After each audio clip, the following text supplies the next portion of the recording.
ಕಥಾ ಮಾಧ್ಯಮಕ್ಕೆ ಸ್ವಾಗತ.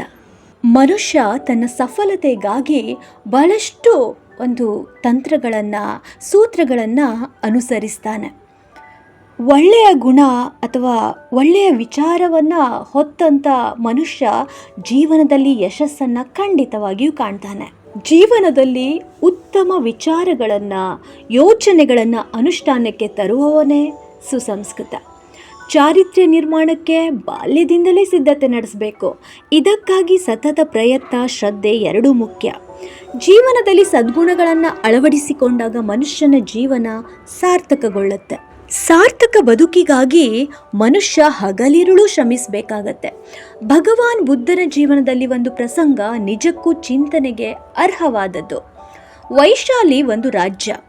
ಅಲ್ಲಿನ ರಾಜಕುಮಾರ ಗರ್ವಿಷ್ಠ, ಅಹಂಕಾರದಿಂದ ಎಲ್ಲರನ್ನ ಕೀಳಾಗಿ ಕಾಣ್ತಾ ಇದ್ದ, ಕಠೋರವಾಗಿ ವರ್ತಿಸ್ತಾ ಇದ್ದ, ಏನಾದ್ರೊಂದು ಉತ್ಪಾತವನ್ನು ಎಬ್ಬಿಸ್ತಾ ಇದ್ದ. ಇನ್ನೊಬ್ಬರಿಗೆ ತೊಂದರೆ ಕೊಡುವುದರಲ್ಲಿಯೇ ಅವನಿಗೆ ಲಾಭ ಲಭಿಸ್ತಾ ಇತ್ತು. ರಾಜ ತನ್ನ ಮಗನನ್ನ ಸರಿದಾರಿಗೆ ತರಲು ನಡೆಸಿದ ಎಲ್ಲಾ ಪ್ರಯತ್ನಗಳು ವಿಫಲವಾದವು. ಇದರಿಂದ ಚಿಂತಿತನಾದ ರಾಜನ ಆರೋಗ್ಯ ಕೂಡ ಹದಗೆಡತೊಡಗಿತು. ಕೊನೆಗೆ ತನ್ನ ಮಗನನ್ನ ಭಗವಾನ್ ಬುದ್ಧರ ಬಳಿಗೆ ಕಳಿಸಿದ. ನನ್ನ ಮಗನಿಗೆ ಸರಿಯಾದ ದಾರಿ ತೋರಿಸಿ, ಸಮಾಜಕ್ಕೆ ಕಂಟಕಪ್ರಾಯವಾಗದೆ ಎಲ್ಲರ ಒಳಿತನ್ನ ಬಯಸುವಂತಾಗ್ಲಿ, ಅವನನ್ನ ಒಳ್ಳೆಯ ಸ್ವಭಾವದ ಮನುಷ್ಯನನ್ನಾಗಿ ಮಾಡಂತ ಬುದ್ಧನಲ್ಲಿ ವಿನಂತಿಸಿ ಪತ್ರವನ್ನ ಬರೆದ.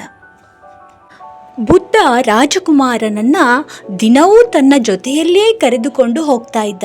ಒಂದು ದಿನ ಭಗವಾನ್ ಬುದ್ಧ ಮತ್ತು ರಾಜಕುಮಾರ ಕಾಡು ದಾರಿಯಲ್ಲಿ ನಡೀತಾ ಇದ್ರು.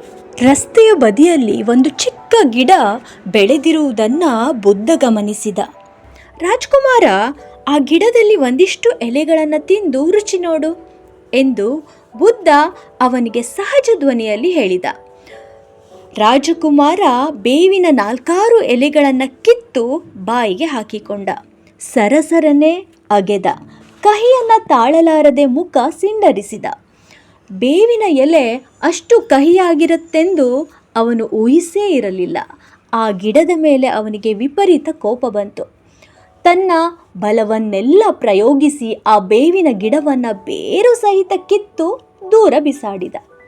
ಬಾಯಿಯಲ್ಲಿದ್ದ ಬೇವಿನ ಎಲೆಯ ಚೂರುಗಳನ್ನು ದೂರಕ್ಕೆ ಉಗುಳಿದ. ಭಗವಾನ್ ಬುದ್ಧ ಅದನ್ನು ಕಂಡು ಮುಗುಳ್ನಗುತ್ತಾ ಹೇಳಿದ, ರಾಜಕುಮಾರ, ನಿನ್ನ ದುಷ್ಟ ಕೆಲಸಗಳಿಂದ ನೊಂದ ಜನರು ಇದೇ ರೀತಿ ನಿನ್ನನ್ನು ತಿರಸ್ಕರಿಸಿದ್ರೆ, ನಿನ್ನಿಂದ ದೂರ ಹೋದ್ರೆ ನಿನಗೆ ಕೆಟ್ಟದು ಅನಿಸೋದಿಲ್ವೇ? ಕಹಿಯಾಗಿದ್ದ ಒಂದೇ ಕಾರಣದಿಂದ ಬೇವಿನ ಗಿಡವನ್ನು ಬೇರು ಸಹಿತ ನಿರ್ನಾಮ ಮಾಡಿದೆ. ಅಂತೆಯೇ ಜನರು ನಿನ್ನ ಬಗ್ಗೆ ಇದೇ ರೀತಿ ಕ್ರಮ ಕೈಗೊಂಡ್ರೆ ನಿನ್ನ ಸ್ಥಿತಿ ಏನಾಗಬಹುದು ಯೋಚಿಸು. ಎಲ್ಲರಿಗೂ ನೀನು ಸಿಹಿಯಾಗಬೇಕಾದ್ರೆ, ಎಲ್ಲರೂ ನಿನ್ನನ್ನು ಮೆಚ್ಚುವಂತಾಗಬೇಕಾದ್ರೆ ನಿನ್ನ ಸ್ವಭಾವದಲ್ಲಿ ಬದಲಾವಣೆ ಅಗತ್ಯ. ನಿನ್ನ ವ್ಯವಹಾರ ಸೌಹಾರ್ದದಿಂದ ಕೂಡಿರಬೇಕು. ರಾಜಕುಮಾರನಿಗೆ ಭಗವಾನ್ ಬುದ್ಧನ ಮಾತಿನ ಅಂತರಾರ್ಥ ತಿಳಿಯಿತು. ನಮ್ಮ ಸ್ವಭಾವ ಸರಳ ಮತ್ತು ಮಧುರವಾಗಿದ್ದರೆ ಬೇರೆಯವರಿಂದ ಸದ್ಭಾವನೆಯನ್ನು, ಶುಭಾಕಾಂಕ್ಷೆಯನ್ನು ಪಡೆಯಬಹುದು ಎನ್ನುವ ತಥ್ಯ ಆತನಿಗೆ ತಿಳಿಯಿತು. ಭಗವಾನ್ ಬುದ್ಧನಿಗೆ ನಮಸ್ಕರಿಸಿ ತನ್ನ ತಪ್ಪನ್ನು ತಿದ್ದಿಕೊಳ್ಳುವುದಾಗಿ ವಾಗ್ದಾನ ಮಾಡಿದನು. ಇದು ಮನುಕುಲದ ಮನದಾಳದ ಮಾತು. ಇನ್ನೊಂದು ವಿಚಾರದೊಂದಿಗೆ ಮತ್ತೆ ಸಿಗೋಣ. ಧನ್ಯವಾದ.